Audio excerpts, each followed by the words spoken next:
We're going live 40 seconds from now. Okay. Sounds like a plan, Stan.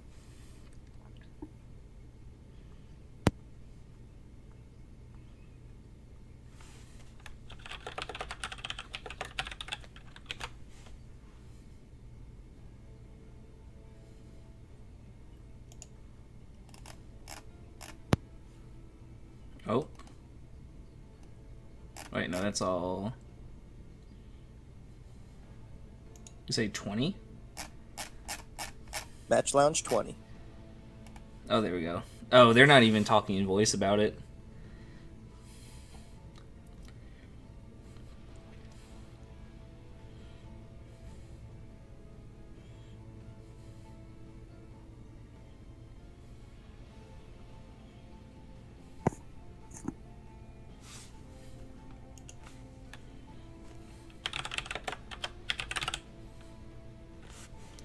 Just gonna let the other captain know.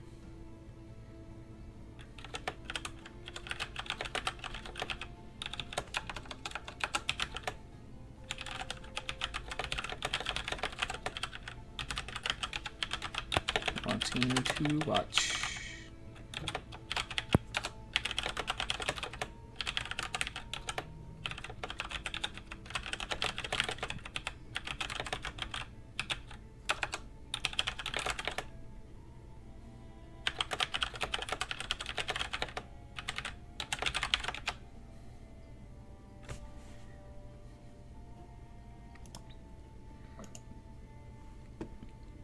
Oh no. I don't like oh-nos. No, What's it's oh-no? fine. I Okay. I copy and pasted something and it was all the way down at the bottom of Match Lounge 20. I was like, oh, so what are we looking forward to? Besides me going back and clipping out this waiting part for the actual VOD. What are we looking forward to? That's a great question. I don't know what to expect.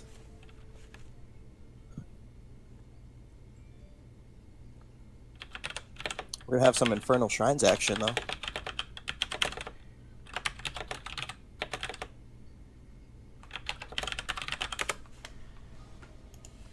There we go. Okay, shrines it is. We're going to shrines. If I can find shrines. I believe. I know, right? Also need to manage my dashboard. Okay, tournament draft, game privacy, no match history. Who won team coin toss? If you can cheat and tell me. The coin toss was won by... Wait for it. No, who's The playing Wholesome first? Okay, Halfwits. ban. Okay, so they took shrines, which means that. Wholesome Halfwits banned Battlefield of Eternity, Well, which no, was followed up by a they ban they First get Column. they get first pick. Like, let's see, make observer, make referee, swap team.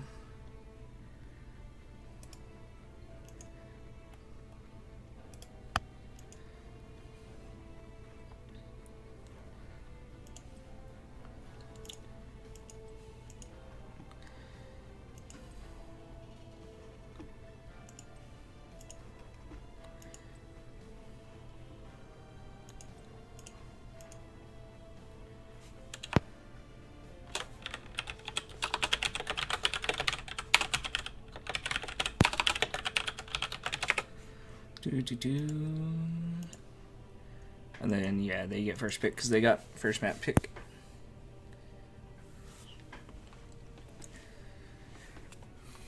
Okay.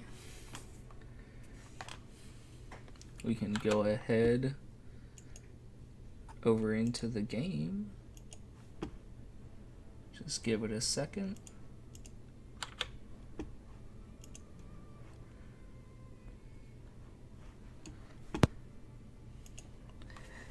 And we're looking at Roll 1 Esports up against Wholesome Halfwits. Once everyone gets in over here. Oh, Atlas, you need to be an observer. Indeed. Then we'll swap over that. And then we're waiting on Mr. G Money.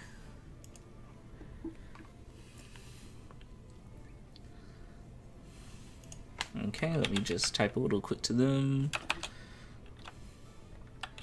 Server is set to central. Map.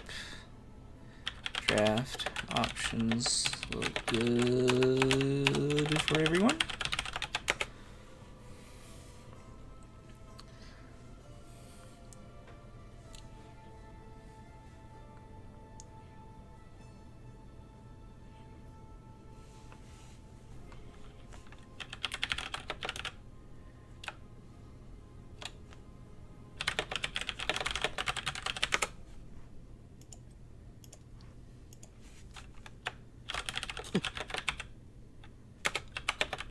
The hat.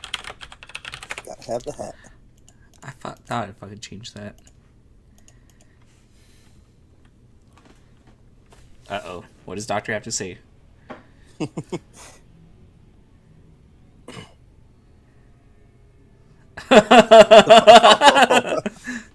Nice. Actually, I think I can. Swap with... Nope. Nope.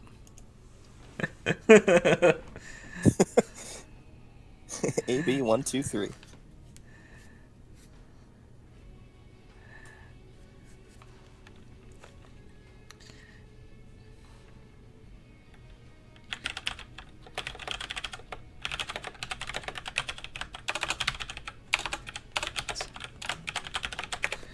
Here we go. Yes, I'm trying to make the captain say I. Shh, it's a secret. Alright, Captain.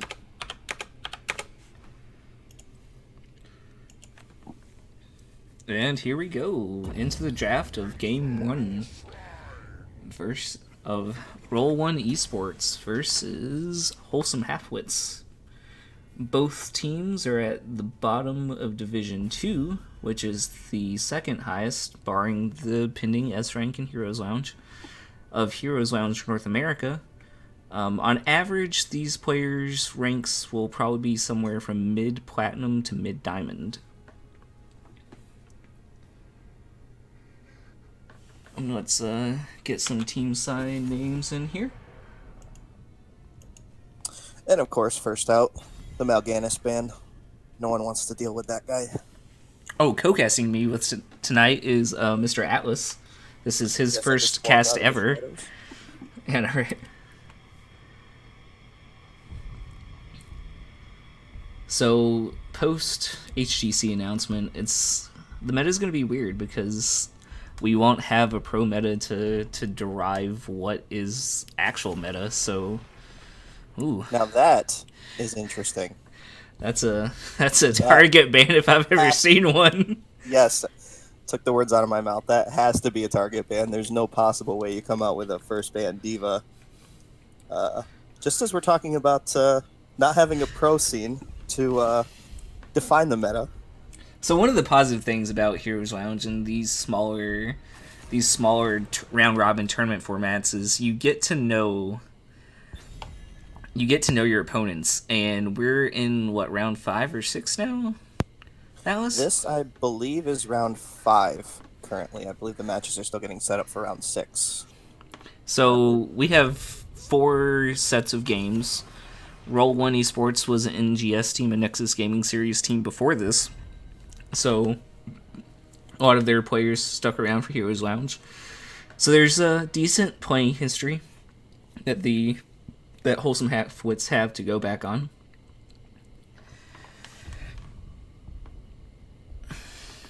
I think it's funny that they were complaining about not being in set order, but both captains got second slot in the draft. Yes, that is interesting.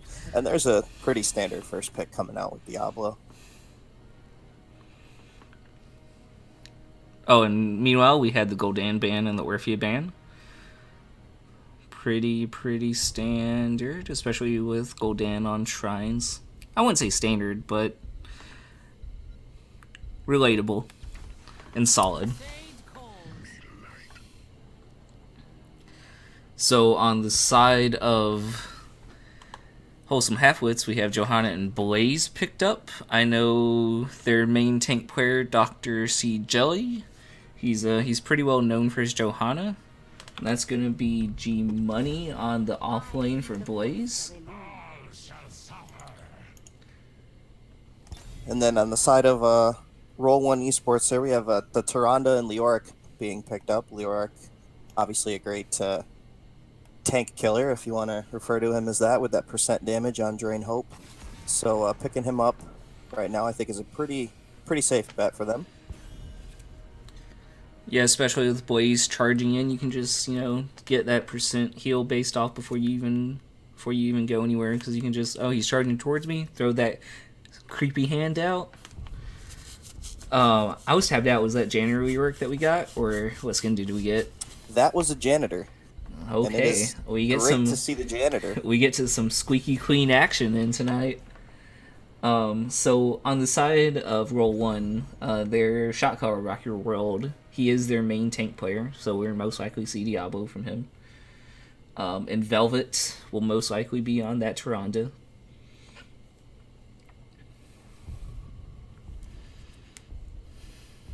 Now back over to Wholesome Halfwits. We still have their 2 damage assassins and their healer. And we see the Lucio come out, as well as a Raynor for some nice sustained damage there. I know Raynor can, from my own history playing Leoric, Raynor can rip into Leoric pretty well. Yeah, it's out of range. It's hard to engage upon. You almost have to burn your engage. You have to burn New York's engage or disengage to engage on the Raynor. But on the side of Wholesome Halfwits, I know their healer, their support player, the Lucio is a comfort pick more so than a engage comp, if you will. I mean, we're gonna see some passive speed aura, just the 20% to get Johanna's condemns in. So almost think of that like that talent that usually at 25% wind up speed during condemn, like their Lucio player just does that automatically. So it's almost like a free talent that Johanna gets. That's true. And we see Kael'thas and Cassia picked up on the side of Roll 1, so we'll be able to see how well Wholesome Halfwits can not spread those bombs around, especially while trying to get the healing from the Lucio. Oh, it's Juanba? I'm assuming that's a Spanish J. Actually, not Velvet. And then we have Big Beard on the New York. But we'll get into introductions as we go in.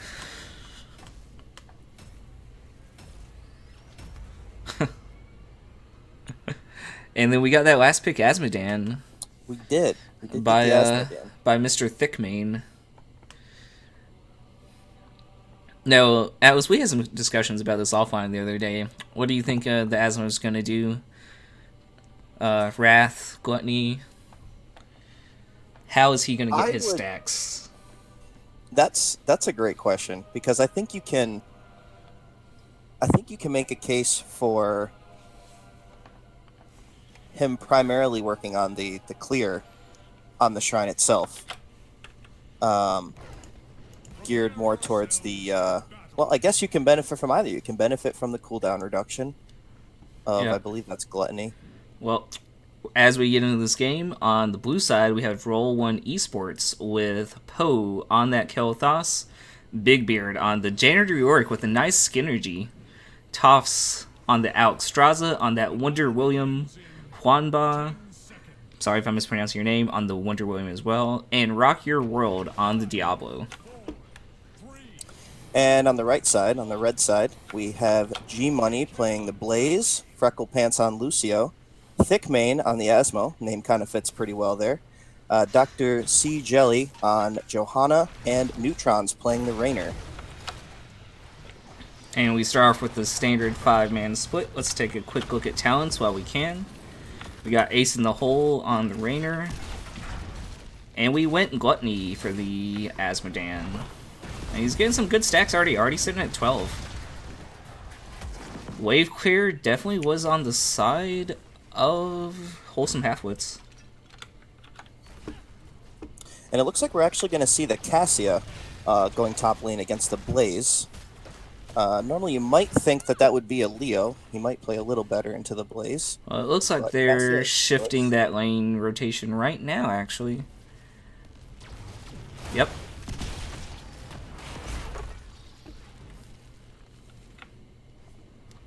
Let me see a little bit of aggression out of the solo lane. And we see Wholesome Halfwits doing a 4-man rotation between the middle lane and the bot lane as well, while the side of roll 1 seems to be a little bit split here. So we'll see how they want to play that. Okay, and we see Wholesome Halfwits starting their mercenary camp. Meanwhile, it looks like Poe's trying to freeze the lane, trying to let the wave come up to him so he can safely soak it. But I felt like he could have probably put some player damage in while still being safe. And having that, you know, manaless living bomb at least. Yeah, especially with if he pops a straight with it as well, you have the no cooldown. It's all about that man management. Basically, free. It's yeah, it's free. It's free literally player free. damage. Okay. Once again, we're getting to let him walk up the camps a little bit. We have level 4s picked up by both sides. Let's see. We see a standard Fire Stomp build coming out of Diablo so far. Is that standard build out of Yorick with the extra damage?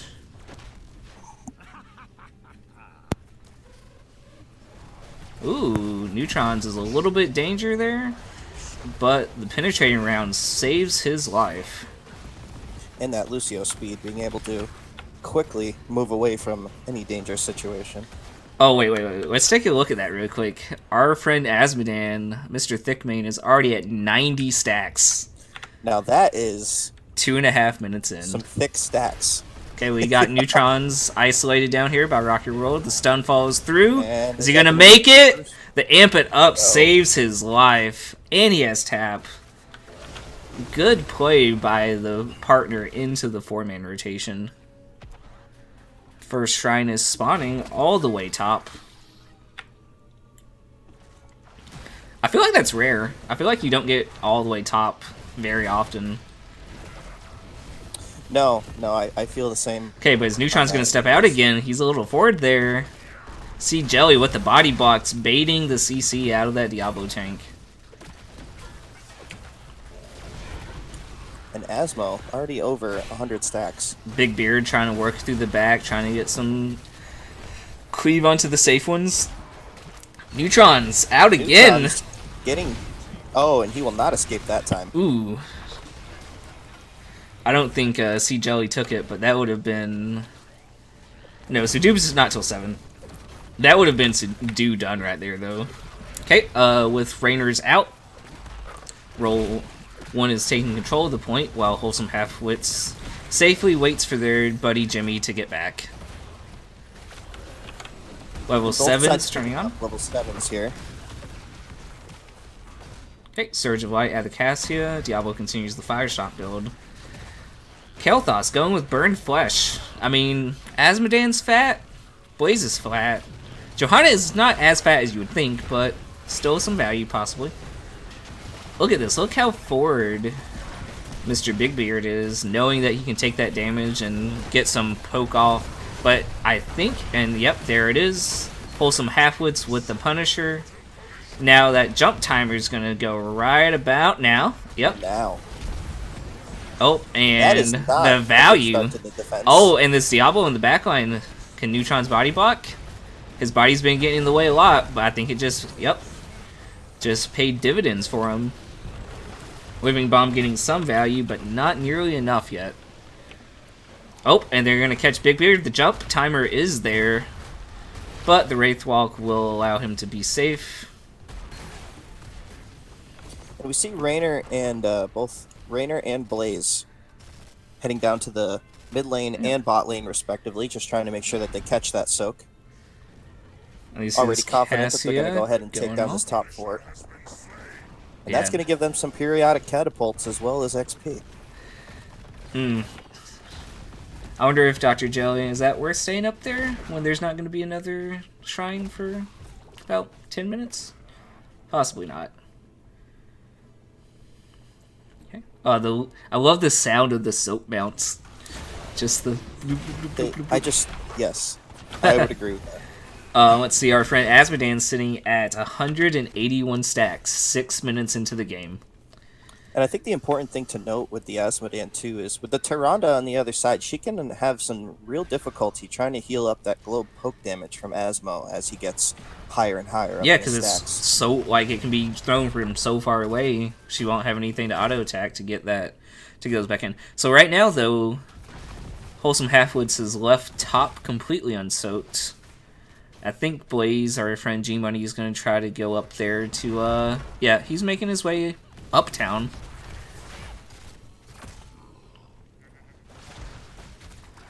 Let's see, 10's online for Wholesome Halfwits. We have Hyperion, Blessed Shield, Sound Barrier, Bunker, and Tide of Sin. All very, very standard picks.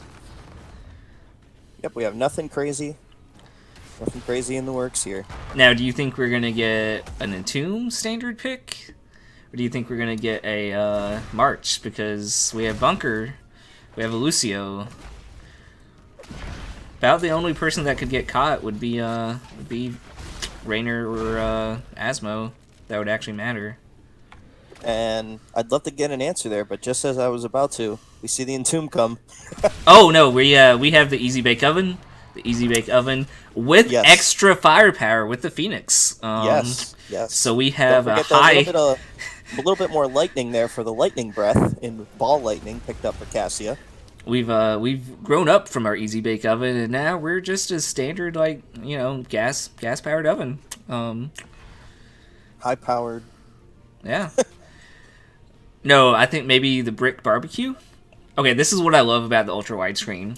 Both camps, same time, same screen. You're welcome. This investment is for you. Everyone watching this. Especially when you're talking about the camps being all the way across. I know, I can really fit in both. Like you'll watch the restream. Okay, so roll one waited to cap their camp. English is very hard. I believe. So the point of delaying that would be so that you could fight them under your tower, although there's no tower there. So right now they're just getting pushed. They've pushed themselves back away from the point because they chose to push outwards. Okay, we're gonna have a quick clear from Wholesome, pushing them back as well, forces them to clear that Shaman camp late, giving the Wholesome Halfwits a nice start on this shrine. Speaking of clear, we're at 253 stacks from our friend Asmodan. Okay, that was ball lightning that got almost zero value, and we got lightning breath coming out here. And then Bunker, perfect, almost a perfect use of sound barrier too. See Jelly though, he's taking a lot of damage. I don't think he's gonna live, but I think the trade's gonna be worth. That was a very nice 3-man jet propulsion. And that's going to go ahead and secure this Arcane Punisher for the side of Wholesome Halfwits. Okay, and then are we going to see the same sort of jump timer mistakes that we saw last time? Looks like they're poised backing up already. I don't think they're going to be baited into the same thing again. Yeah, it was never the first one though. Let's see. Next jump times, 15 seconds after that first one's going to make it about 9:57 that the timer's going to jump again. And Cassia is really forward right now. And she did get stunned, yep. However, though, with Sea Jelly just recovering, they really didn't have the body presence to be able to position to be able to take advantage of that. And we do see the middle fork go down. Oh, G-Money just getting that top well. Yep, he's going to go ahead and finish that off. Got to make sure that there is no outstanding well in the top lane. Okay. 13's online for both sides. Continuing to stack up here. We're at 312 stacks already at 10.5 minutes. Oh, and we see the adjustment on the Diablo going into Devastating Charge. It's really scary as a Lucio playing into Diablo, because if you don't save your boop for that charge and you're up against that wall, that's going to do a lot of damage. Like a fully stacked Devastating Charge will do about a half of a Lucio's health. Oh, another heavy investment. Lightning Breath and Ball Lightning both used. Sound Barrier getting so much value. Cassia, unfortunately, in the back, taking heavy damage from Raynor. She's going to go down. Neutron, though, knows not to step as forward as he was. Bunker was also used. We still have Hyperion for this engage if they want to get up here. All ults down on the side of roll 1. Well, we see that easy clear of Asmo. The magic 3/3/3 stacks. Let's take a quick look at player damage done. Asmo, as we expect, carrying the damage with almost 20% over the next highest damage dealer on the opposite side of Cassia's 21k. Diablo, second highest player damage on the side of Roll 1 Esports right now. Yeah, I just don't see the Kael'thas, or even the Cassia, really getting as much value as they potentially should. Well, we see that the Kael'thas has definitely tried to make an effort to make effective player damage. Like they're in the beginning not using the free damage to try to wean down health pools or wean down mana pools. Making that economic trade of like my free mana and time for your health and or mana. Looks like the Wholesome Halfwits here are poised to try and invade this Shaman camp here. Well, they have the 16 advantage. They have camps pushing. It is the best time. That was a 3-man empowered Globe of Annihilation. And like you said earlier, the Tyranni's just not going to be able to heal through that. Whereas the Lucio is more than ready to like heal up that living flame damage or living bomb damage.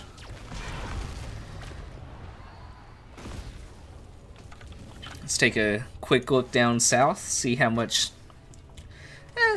It got some value. It got a fair amount, about half it. No, that was the whole tower. There was a whole health tower to begin with.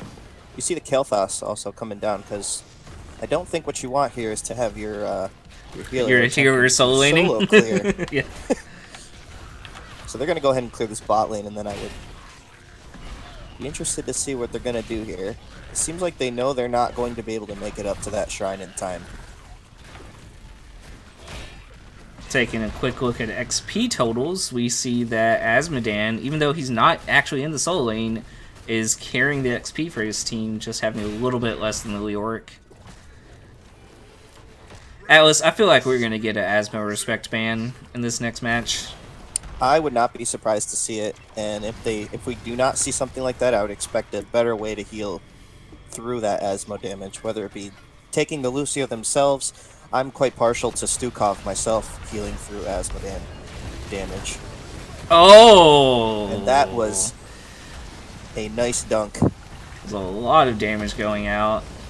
And we see that Diablo, his souls were reset recently, but he's also gotten no progress on his devastating charge talent.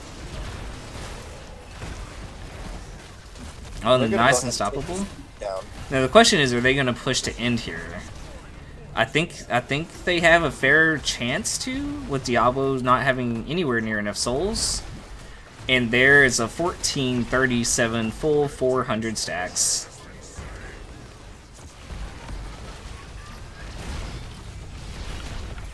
Oh, the jet propulsion into the Orb of Annihilation. And that just hurts. Is it too early to call GG Atlas? It may be. Nope. We're not calling this yet. I think they're looking to. Oh, Cassia is surviving with just a hair of health. Oh, and then we don't have the Entomb, but we have the slow. But it's Asmo when his stacks. His stacks are gonna. They still don't have a good way to get through that, and they don't have a good way of getting into him. Oh, here we come. There's the Lucio with the boop.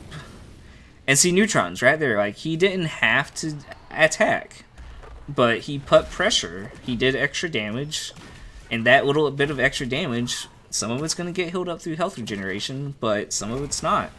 And Trani's going to have to use some mana to get him up.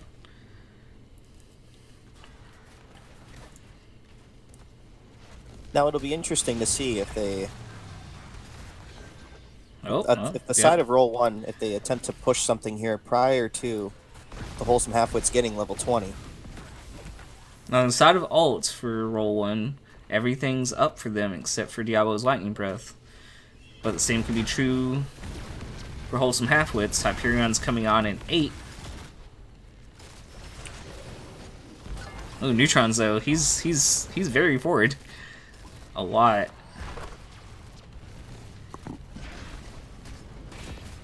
Okay. Now, how much of a benefit would you feel it would have been if Tyrande had gone ahead and grabbed the Celestial stun cleanse at 7 to potentially help out with some of those jet propulsions at this point? We did go with the extra healing cooldown, but I think that's her attempt of countering like the healing issue. Because it seems like a lot of the time she's getting caught in the jet propulsions herself. And yeah, the Asmodean's just become too much for them to handle.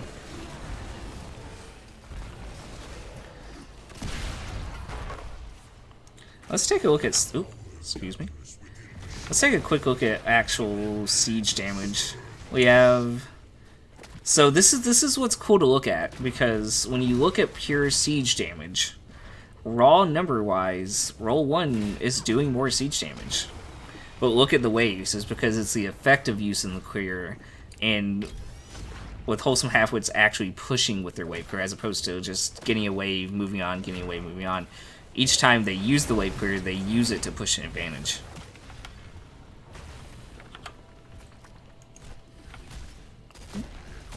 They're going to be forced, roll 1 here is going to be forced to go ahead and clear that Shaman camp and a catapult. That is not something you want pushing on your core. But at the same time, the timing of clearing this camp puts them at a huge disadvantage when it comes to this shrine, where we're looking at Wholesome Halfwits already. Yep, 20's coming 25 out of 40. 20's coming online though for roll 1. We have Buried Alive. Celestial Wrath, that's a pickup that you don't see that often. And that is a nice pick-off of the Johanna by roll 1. Yeah, we fully have the Cassia Leoric Tomb combo coming on now, because we had Cassia pick up Martial Law at 16, which deals that % giant killer damage to things that are disabled. So whoever gets entombed is going to take a lot of damage with that Martial Law crossed with Titan's Revenge. Yeah, and I think the Titan's Revenge is really a solid choice here when you're talking about... Raynor has the armor on his E. You got Blaze in his trait, giving him armor. Lucio's got armor whenever his wall ride is active. Well, more importantly, a lot of armor around. The big thing too is it sort of negates the fortified bunker bonus. That's true. Because, that is another huge benefit of that. Well, I mean, it doesn't completely negate it because it's still like 4 heroes worth. Ooh, so we commit Hyperion to get that keep. Does it get one of the big shots off on the... Oh, I think it does. I think it does. Yep. So the goal with Hyperion is to get at least one. Oh, the heals from Freckle Pants saving the day again. And another 3-man... Yeah, I think they're just... I think they're going for max XP. I think they're going for max XP. And that is going to be game. That is game 1, going over to... the Wholesome Halfwits. Okay. Anyone would like to see talents in this format? Here's another. And yeah, one side had over double the kills of the other. But I just feel like each time roll 1 got a kill, it was like a retaliatory kill. It was an out of place kill. It was a, hey, I'm going to trade this 1 kill for 3 kills.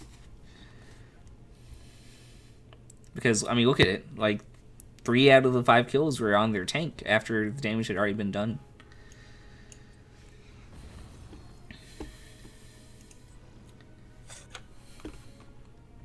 Now we had Infernal Shrines was the map choice of Wholesome Halfwits, so I'm wondering if they had this particular setup in mind when they picked that, or if this is just a standard comp that they might run with.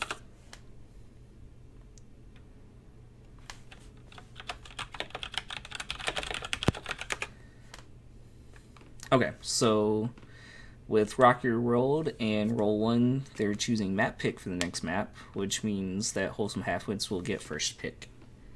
Okay, looks like we're going to Tomb of the Spider Queen for our next match.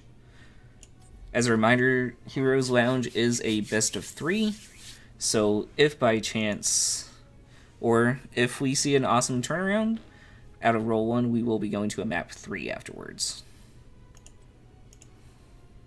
And I'm all for seeing more games, so...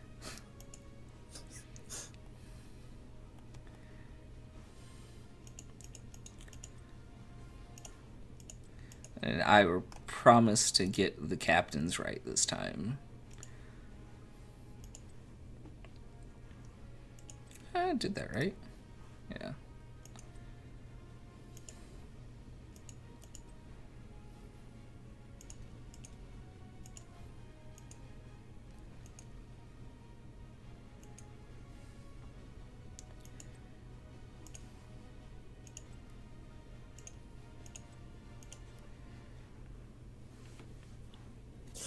And as you mentioned, the last game, it would be very interesting to see if we get a Asmodan ban. After he seemed to be the most difficult part of that comp to deal with. I'm so bad at streaming. I forgot to actually change the stream title and all that. That's okay. We'll forgive you this one time. Just this once. Yeah. Everybody gets one. Hey, did it automatically this time. Oh, I need to invite you in. Mr. Observer. I suppose I could have just hit join game. Oh, look, I'm all the way at the bottom. Nice.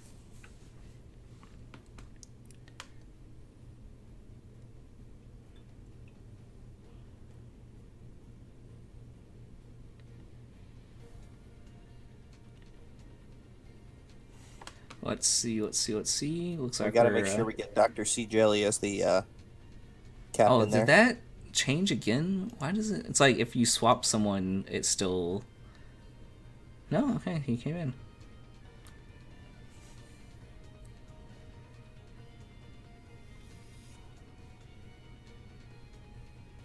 Just getting this title set very quickly.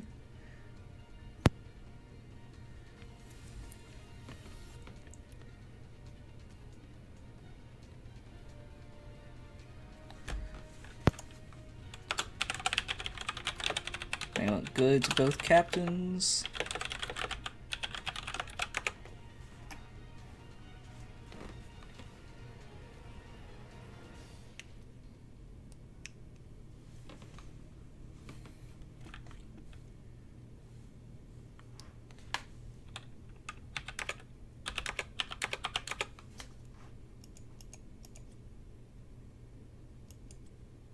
Well, maybe. There we go. And we are off to the Tomb of the Spider Queen.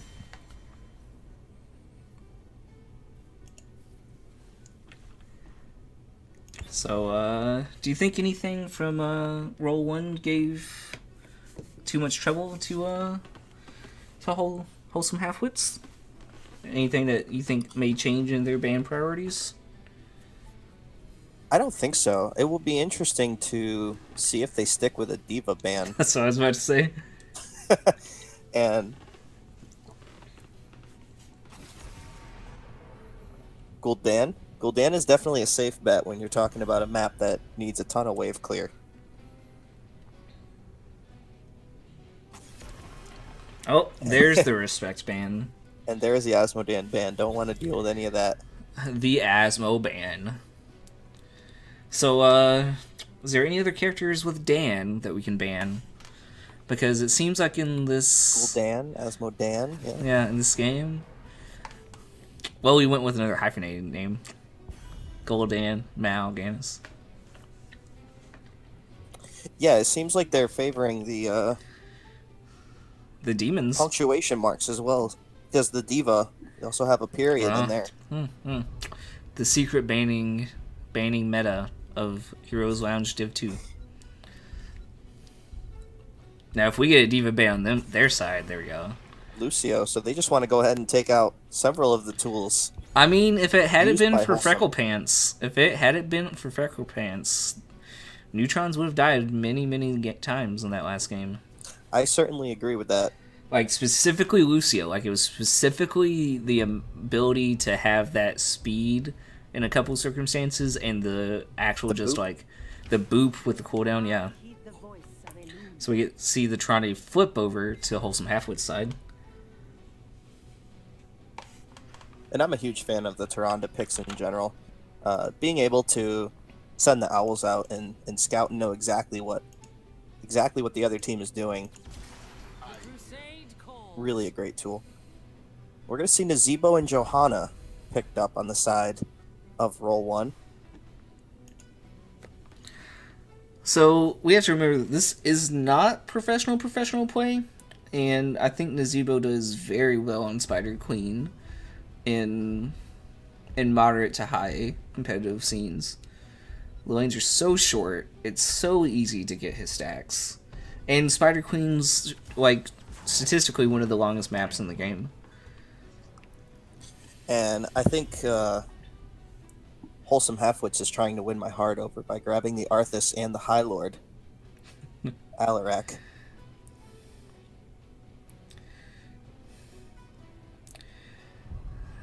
Let's see, is this going to be a solo lane Alarak? Is this going to be a G Money Alarak? Or is this going to be a I need to get stacks, thick main or neutrons Alarak?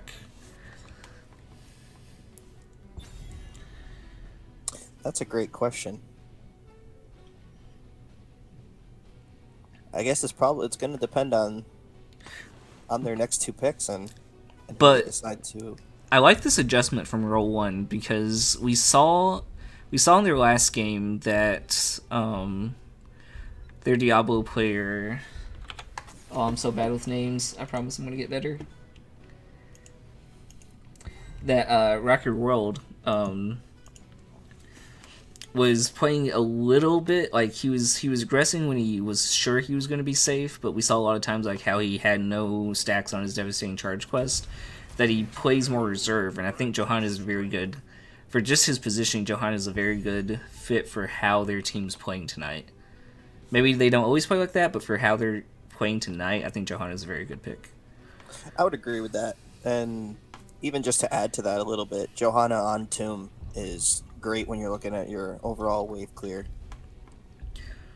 options. And we do see also the Raynor and Malfurion picked up by roll 1. What are your thoughts on Malfurion currently when you look at supports and the options out there? I think it's safe into the Arthas because you have a slow-moving frontline tank that you can get not necessarily root value on, but it's always a safe Moonfire target. You know, like, don't attack the tank. But let's be real, Moonfire is not a damaging ability, it is a healing ability. It's okay. And we see a late pick Stitches. So late pick Stitches. And we also saw Sonya and Junkrat picked up on the side of Wholesome.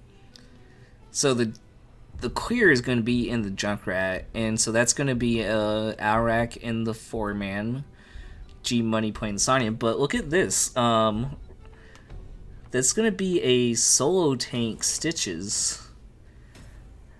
But, so they're going to miss the hook root combo until they actually, come together.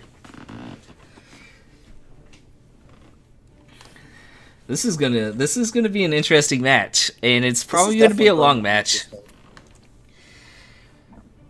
Because it definitely appears that roll 1 is looking to play the late game with the Nazeebo. But with Wholesome Halfwits draft, it's cool because with their numbers, it's like you get a special cheat code every time they load into a match. We'll get back to that thought in just a sec as we do the introductions.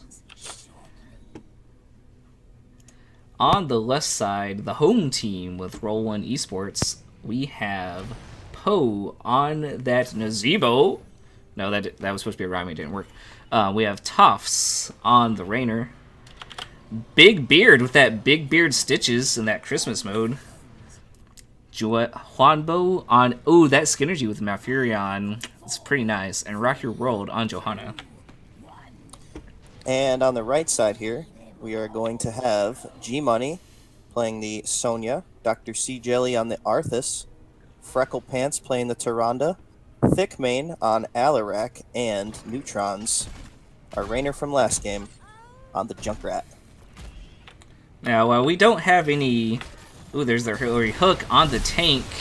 You sort of don't want an Arthas in the middle of your group. Two-man stun. Poe is going to be taken out right away here. I think Poe is no mo. That was as a result of the Tyrande stun telekinesis by Alarak. Oh, this is... Okay, so we... Even though Rocker World is their main tank, we see her rotating really early without the group. But we did... The other thing that early Poe death led to was he missed a lot of stacks. A lot of potential stacks. And we're going to see the solo lane Stitches going up against the Sonya. He went ahead and grabbed Patchwork Creation, and that's going to go ahead and increase all the healing and regeneration effects by 15%, and also every time a nearby enemy minion dies, he's going to get health back, along with takedowns. Going to help him down there for sure. Yeah, that's a good point that it brings up. It doesn't really help with external heals. If he's in the solo lane, that's going to give him sustain in the lane. It's a tiny amount, though. It is a tiny amount. It's only 34 per minion, but over a wave, that's about a couple auto attacks worth of the Sonya. And pretty standard picks, talent-wise, across the one tier with the Toads build from the Zebo. Of note, C Jelly is already a quarter of the way through Frost Presence. Make that a quarter +1.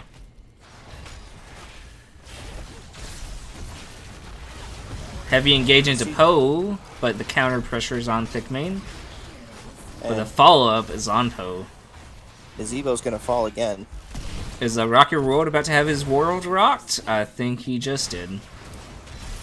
And the slow with the telekinesis. This displacement is... Like, you don't really think of this as a displacement team because, you know, you're not seeing Stitches, you're not seeing Garrosh, but they're proving that this is a displacement team. If you stay close enough to let that slow hit you so that we can telekinesis you in and then Junkrat displacement mine your escape afterwards. Oh, that's good. That's a good combo on their part. We see G-Money getting an early turn-in. Wholesome Halfwits do have turn-in right now.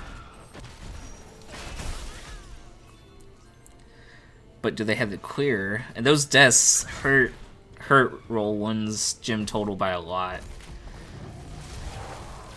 Yeah, losing those gems and not having the ability to grab them safely is going to hurt them early on here. Oh, we see the Tyrande stun set up, the knockback on the Rainer. Jelly doesn't have his root just yet, but the telekinesis back, it doesn't matter. There's some broccoli stacks, but I think they're okay with trading out a couple broccoli stacks for that smooth of a kill.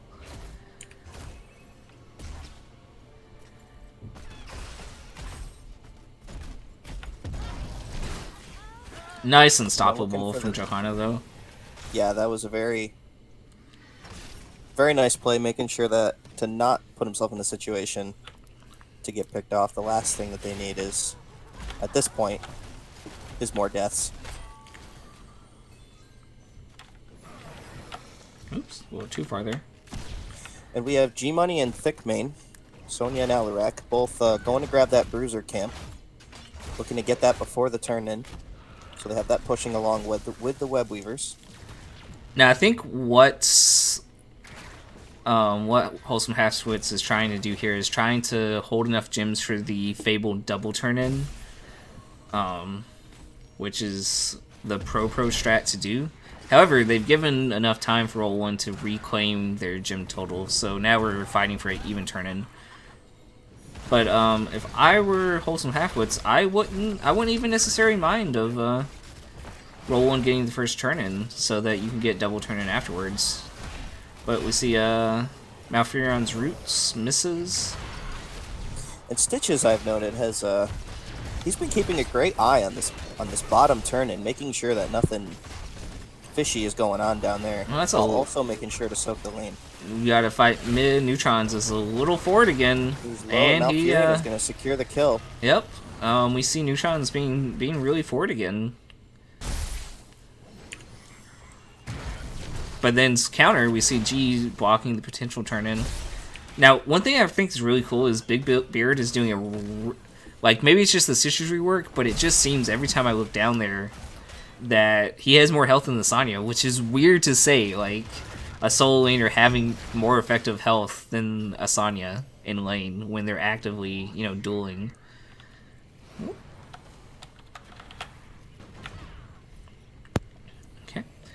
Once again, we see Wholesome Halfwits building up to have enough for a double turn-in. On the side of roll 1, roll 1 don't have the concussion mine, have the Iron Skin to get out. Johanna's going to be fine. We do see this awkward split, though, because both teams are trying to guard both turn-ins at the same time. So we see Poe trying to get... Poe got a lot of extra free clear in top. Let's take a quick look at stacks. We got Junkrat sitting on 23 stacks of Taste for Explosion. Mr. C. Jelly on Arthas about 3/4 of the way through his Frost Presence. And about... It's 200 stacks for that. 150, about a third of the way through his Frozen Tempest quest. 28 stacks of frogs. We see Alarak on 105 sadism as well. And however, he has been sitting on that. He has been sitting on that since about 5 minutes ago with all those early kills. Yes, indeed. And are they going to get another one here? They go ahead and get the Johanna. But that's good. That was they picked up the gems. Yes, no. Doesn't look like it, and it looks like G Money's finishing for first turn-in. That is going to be the first set of Web Weavers going over to the Wholesome Halfwits. Looks like we're setting for a heavy push top, as one should. That boss lane value, though. To note that, yes, the top lane is the boss lane, so making sure that you have control of that lane, very important. You don't want the enemy team sneaking a boss on you. It's the we always value the lanes that give us the most win conditions. So boss lanes, objective lanes. In Spider Queen, that doesn't really mean much because the objective pushes down all lanes, but. I am scared to see if this gets late game, though, because the poke damage from the Nazebo is, while it's not a lot now, it's definitely more than I think they expected. And he's just about finished with the Toad quest, but looking at 10 choices, Johanna grabbed the Blessed Shield, Malfurion got Twilight Dream, Raynor coming out with the Raynor's Raider. Stitches actually had used the Putrid Vial to help clear the bot. Oh, but meanwhile, Nazebo got caught out off top, and we do see a leap out of the Sanya, complete with, I think that is a level 10 deadly charge out of Thickmane, and that is bold. That is a bold move, but I suppose when you had the jump engage. However, this is... we have Twilight Dream to counter on roll 1 side. Good use of Iron Skin to get out of that by Johanna. Oh, and we hear that ding. One of these Tronjas picked clear. Leap onto the Raynor. Is he going to be able to get out? It looks like... Oh, Junkrat's going to go and concussion mine him right back in. Oh, the slow from the Putrid Bowel was... made Freckle miscalculate, or not Freckle, but Neutron miscalculate the Riptire speed a little bit. We have a two for nothing. And then there's that double turn-in. Let's see if we got anything else going weird. But we saw the value the Twilight Dream got. It's just, it's almost like if you get charged into, though, and if Juan by, like, that almost sounds Chinese. If Juan gets caught in that deadly charge before he can Twilight Dream, he's taking a significant amount of his health just to get that Twilight Dream off. Yeah, and being Malfurion, it's not exactly easy to get that up really fast.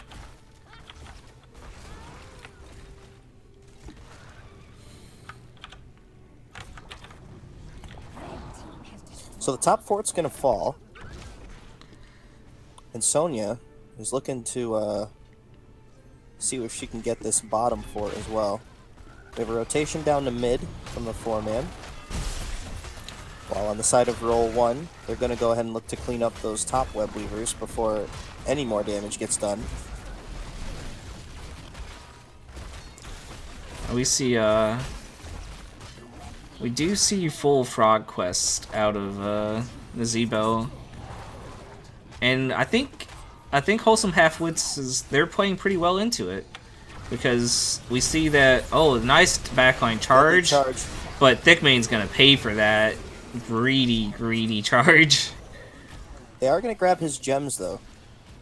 So now we have a rather low health Sonya right now. She's gonna get out, but she is holding 50 gems. Yeah, and Wholesome Halfwits has enough for a third turn-in back-to-back if they can survive. Oh, good zoning routes by Juan there.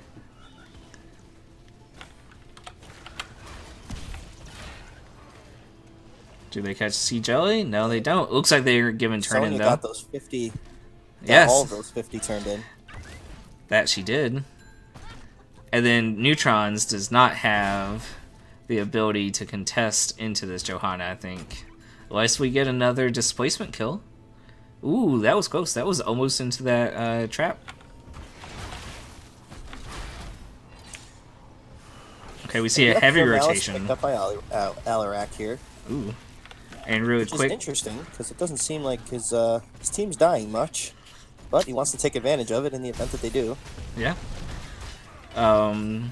And with his resets, that death did happen before his death, so he got fully reset to 90.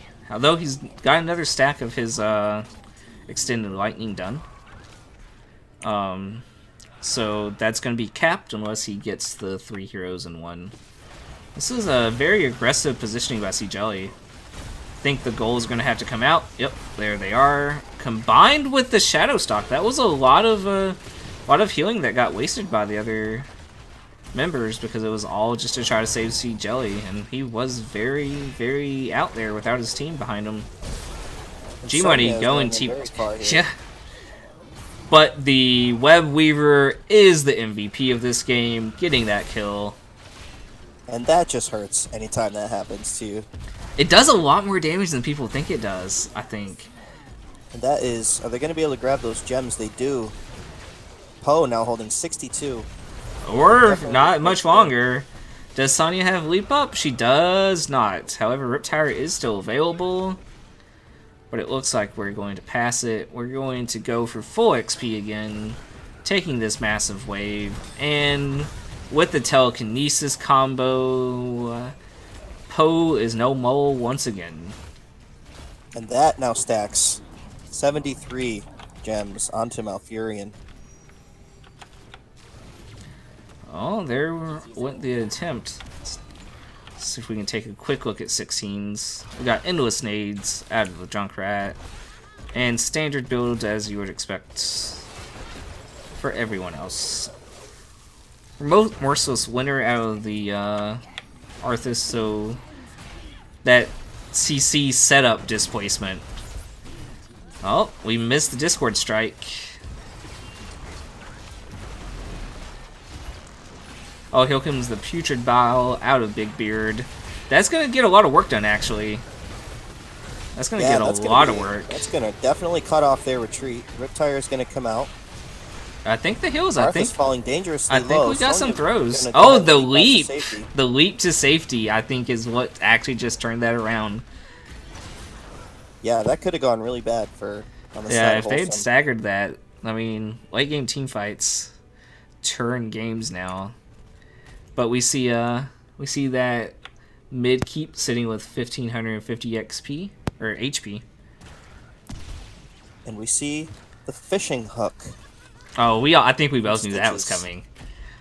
Of course, How everyone loves a good how fishing hook. how short the Stitches has been. I think a lot of Stitches players still aren't used to how short. So the cool thing about fishing hook though is the new fishing hook increases it by 50%, where the old fishing hook only did it by 40%. So the new fishing hook length is actually just a teeny bit smaller.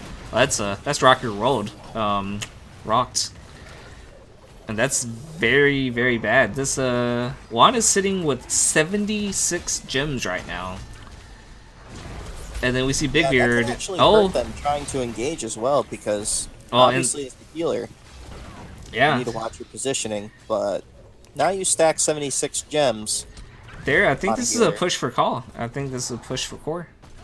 There's some hesitation. Maybe they're gonna go do boss. Yeah, they're not gonna risk the Johanna feed. Although they did show in that minion wave, but maybe it looks like Neutrons is gonna probably try to disrupt or finish that. Yeah, it looks like he's just looking to poke that down. 250. Go ahead and finish that keep. Yeah, get those catapult pressure. Meanwhile, on bottom turn in, G Money's trying to delay Juan's turn in, but it looks like he pays for it with his life. And he Yeah. does. The leap is not enough. So we're gonna have finally Juan turning in. He had he had 76 gems. He still has enough for almost a solo turn in. But they're too late for the boss. And boss is the only lane with the structure still in. Knowing that Sonya's down, though, they choose for the engage, but Neutrons is starting to chunk. He's at 120 stacks. I think the fortunate side of roll one is that they did get that turn in, which does force. I mean, does it Wholesome to though? have to go Like, do defend they that. really need to defend this right now? Like, Well, they're certainly choosing to. look at the bottom web weaver. It's taken half of its health just through catapult so far.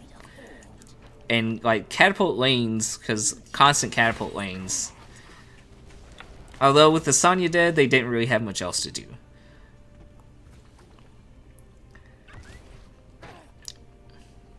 But what they do need to do is they do need to clear top really quick so that they can get the turn-in started. By the turn-in process started and have the objective reset. We do have roll one though with another turn in.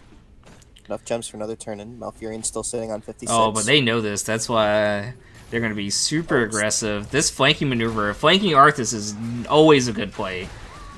There's the two-man leap.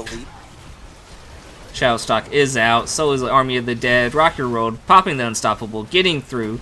But this Putrid Bile in the backline is just doing so much damage. Sonya, though, just roll winning for days. Spinning for win. And the weight, the patience on that bomb was perfect. Johanna just doing whatever she can, but unfortunately just runs out of tools and is not going to be able to survive.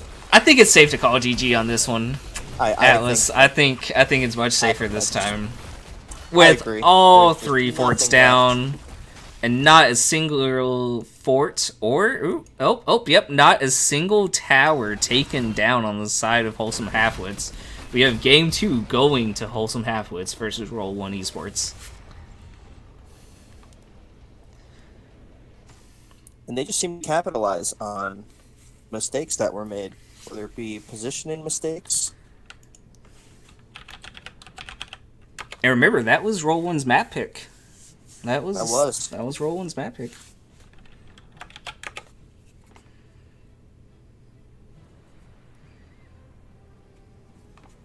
Okay, we'll see if we can get an interview really quick with the captain of Wholesome Halfwits. Atlas, I'm going to leave you really quick because I don't think he has. Oh, we can meet in the match lounge interview room. Yeah, of Heroes Lounge. Ah, never mind.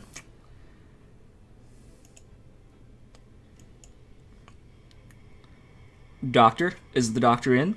Howdy, howdy. Oh, ahoy, ahoy! I've decided that's my new. Ahoy, ahoy! I appreciate that. After I got the captains to say aye. Ah, yes. So how you feel, man? Ahoy. How you feel?